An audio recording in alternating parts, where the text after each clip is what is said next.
কথাতেই তো আছে মাছে ভাতে বাঙালি। আর সকাল সকাল এরকম ফ্রেশ মাছ দেখলে পেটুক মধ্যবিত্ত বাঙালির মর্নিং গুড হতে কি অন্য কিছু চাই? অনেক দিন পর রোদ উঠেছে দেখে সকালে মহা আনন্দে প্রচুর জামা কাপড় ভিজিয়েছি। এবার কাঁচা কুচোর পর দেখছি ও মা, আকাশ তো আবার বিট্রে করে দিল। আবার আকাশের মুখ ভার কালো করে নিচের দিকে নেমে এসেছে। এই বুঝি আবার বৃষ্টি শুরু হয়। ওফ, আমি ভাবি আমি জামা কাপড় কাচলে কি বৃষ্টি হয়, নাকি বৃষ্টি দেখি আমি সবসময় কাচি।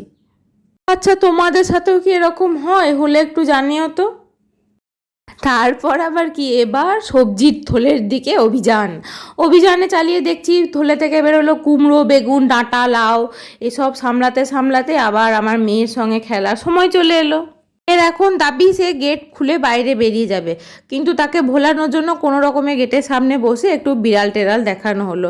তারপর তার সাথে যুদ্ধ। ওফ, খাওয়া তো নয়, শুধু যুদ্ধ রীতিমতো চলে।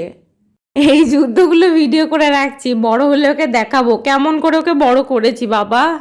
সবজির নিচে একটা তাল উকি মারছে, তোমরা দেখেছো কি? এটা নিয়ে আবার পরের দিন ভাবা যাবে।